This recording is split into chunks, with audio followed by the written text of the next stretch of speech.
Kamala Harris, in her speech in the White House, 50,000 people staring at her, going, Trump wants to ban abortion. That's not true. And not one media outlet picked it up. Not one. But Trump lies all day long, 24/7. Right? Am I wrong? Is that a statement? Exactly. That's what I'm asking you a asking. question. Now, if I ask Cuomo, am I wrong? I know the answer, which is why I directed it to you guys. No, not at all. Well, go ahead, Steve. Well, let me direct a question to you. Is he the paragon of virtue and veracity and honesty? Wait. I'm asking a question. If that's what your litmus test is, to vote for the leader of the United States, a perfect person, then you read my book, Confronting the Presidents. We'd have to weed out about 30 out of the 45.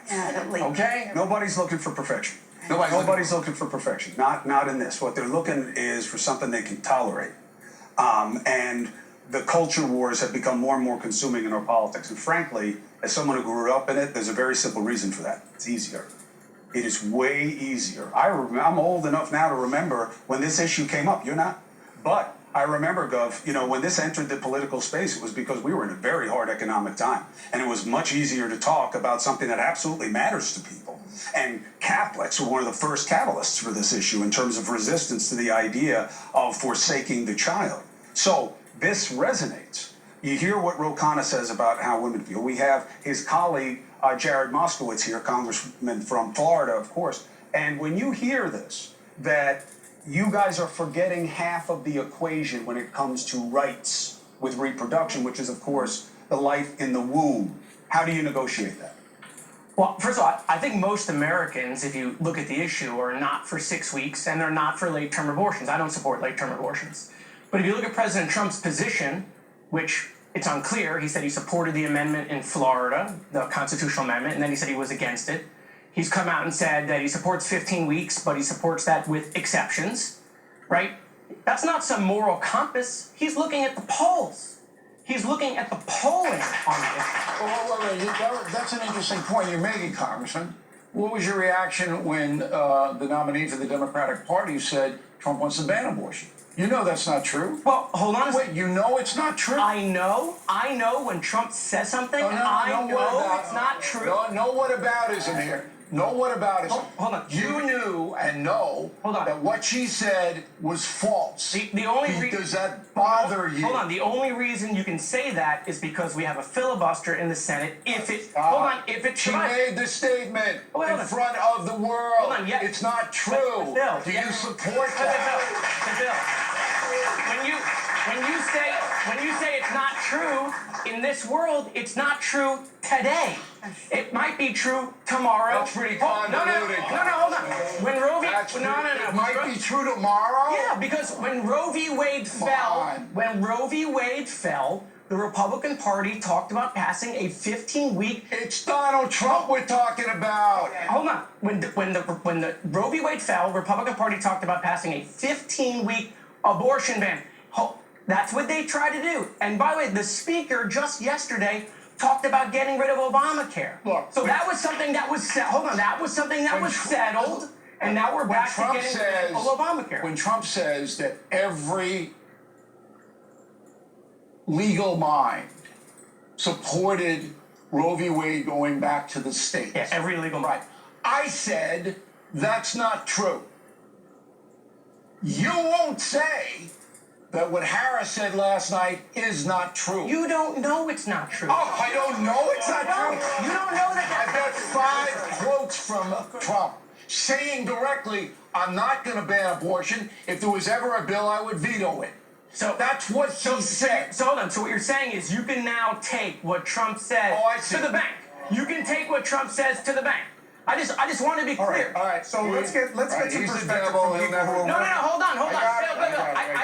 I didn't say he's the devil. I don't think everything Trump does is bad. But you want me to take someone's word who has lied 30,000 times since he's been president. All right, let's get perspective from people who are working the issue on the ground, okay? Jenna Arnold is in Pennsylvania for the Harris campaign. When you're canvassing and you're talking about this issue, what resonates and what is the pushback that you're seeing on the ground in a state that could decide everything? Well, not only is it a state that could decide anything, but I am here taking away time from what I need to be doing in Montgomery County and Bucks County. So I would prefer to be on the ground with my fellow organizers. And I really appreciate you asking a question to Sarah about abortion versus a congressman or two other male journalists, because this is a female issue. And what we are seeing is that men first, nobody really understands how infuriated women are right now. There is not a single poll, and I love your throw to what polls should and shouldn't be, but as far as I'm concerned, there's not a single person who knows what's going to happen in this election, and if they say they do, it is how you should interpret everything else that they say. I am sitting in a position of, I am so baffled how you believe what you believe, and you are sitting there looking at me saying, I am so baffled by how you believe what you believe. You're baffled? Yes, Okay, deeply. what are you baffled by? Because as the congressman just said, he just said he wouldn't ban abortion. Sarah's suggesting it should go back to the state. No, but Well, I don't each know what you're state- baffled by. I don't understand, and as most other supporters of Trump would say, they don't understand why I'm not a fan of his. No, I And understand. James, hold on, let me I finish. got it. And Harris supporters don't understand how Trump supporters believe what they do. And I want to challenge what you said at the top of this segment. You said, we are making a decision about what we want in this country. It's not what, it's how. How so? Because we have already collectively lost this election. Who's Who? Who's we? All of us. All of us. Why? Because we're sitting here debating what's going to happen with different demographics. My hunch tells me Sarah has had a personal experience, not her individually, but she has held the friends of people who have had to make very difficult decisions, not just about abortion, but how they're paying for their healthcare bills, how they're paying for diapers, how they're paying for gas. And here we are fighting over what inflation rates might actually be. You use the word, Bill, about tradition. You say it's the progressive left that wants to move forward, and we're talking about tradition. This isn't like a Christmas activity or a Christmas song or what you have on the Thanksgiving table. We are challenging outdated policies from the past that clearly are not working. Clearly. May I ask you a question? I'm interested in how we are going to move forward, because I am a frightened American who knocks on doors every day, all day, in the most significant counties in this country, in Philadelphia. And everyone goes like, I don't know. I'm scared. I don't know what to do next. And I say, okay, do you have any thoughts about the candidate? Do you want to hear my opinion? Where's your head?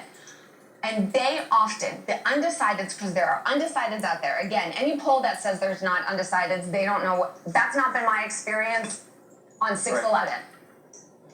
And they say, I'm watching the news, and what the pundits are saying is not adding up with my gut. And I don't know how to thread that. Stephen has a question, and then I want to bring Tiffany in. I am dying to ask you this question because, as you so accurately pointed out, you are a woman. We are not. So, based on what? Oh, I'm positive. I'm very positive. Okay. Having said that, I must ask you this question: based on what both candidates are saying, what you believe they will do, and what they stand for, who should women stand for? My first instinct and response is each other. And Hold on, I agree, but I know, I'm gonna get there. It's got two candidates. Come on. You got two You choices. know I was coming back. And this is the other thing. We don't have two choices. We have a boss that we can put in office that provides air cover for us to do the work for 4 years. I am done with an America that shows up for these conversations 6 days out.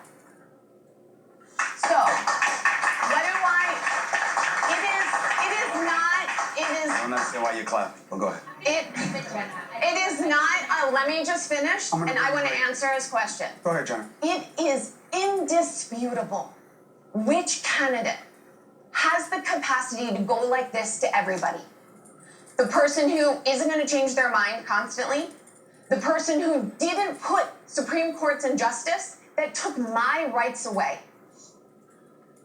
I don't even need to say that person's name. You know exactly who it is. So Jenna, let's get a balanced take on it. Tiffany Justice, co-founder of the Moms for Liberty. How do you believe the issue of not just reproductive rights, but where women are going to be in terms of what they will prioritize in this election? Yeah, I think Jenna's right. I think American women are infuriated, and we're infuriated about the fact that only a third of children are reading on grade level in America's public schools. Where was My Body, My Choice during COVID? Right? So, you know, it's almost 9 o'clock. We spent a lot of time talking about something that is now an issue for the states to handle. And I think it's time we start talking about where we really are in America when it comes to kids. And as far as Jenna's point about which candidate is going to put their arms around everyone, you know what I see? I was at MSG. I gave the invocation on Sunday, and I saw RFK there. I saw Tulsi Gabbard there. I saw people in that audience that have never voted Republican before in their lives, and they're coming together to support Donald Trump. So we're looking towards the future. We're very concerned about the health issues that we're seeing across the country, and making America great again, making America healthy again is something that American moms want. Do you believe that Trump, and we're going to go to break right after this, do you believe that Trump will be different this time than he was last time? Because he was not a conciliator. He was not about a big tent. I don't think that the media ever gave President Trump a chance. I think they came after him right away. They tried to impeach him right away. The government worked. We both know the former president. It is not the media that determines what a president does with their time. The media has been completely unfair What are to you, my President cousin? Trump in his first term. They were unfair to him in his first term. They have continued to be unfair, fake news again. And the truth of the matter is that we're cutting through all of that now. We're reaching more Americans than we ever had. To your point, Sarah, social media has been an amazing opportunity for us to be able to talk to people and have conversations. And what I think you're going to see is that American women are going to vote for a brighter future. And that's going to be President Trump. Go ahead. Tiffany, thank you. Stephen? I don't have any resistance to what she's saying. I understand where she's coming from. I just love how everybody wants to point the finger at the media, but you don't remember to give the media credit for getting him elected in the first place because of all the publicity that they gave him. So he didn't even have to go out there and spend money campaigning because he was getting free publicity out Isn't here. that called over covering the airway. presidential I'm just race, no. though? I'm talking. You could say that, but ask Kasich and others and the inordinate amount of airtime he was given compared to other candidates. Oh, come on. Nobody was complaining about that at that particular. That's why Hillary Clinton lost. You do have She those didn't get facts. equal airtime. You know that. All right. Yeah. Appreciate the conversation. Rokana, thank you very much for joining us remote. Appreciate very much for you weighing in on this. Always welcome here at News Nation. We're going to take a break. 2 minutes, 37 seconds, in case you're timing it out. When we come back, Geraldo Rivera, Bobby Kennedy Jr. More questions from the audience, more questions from you.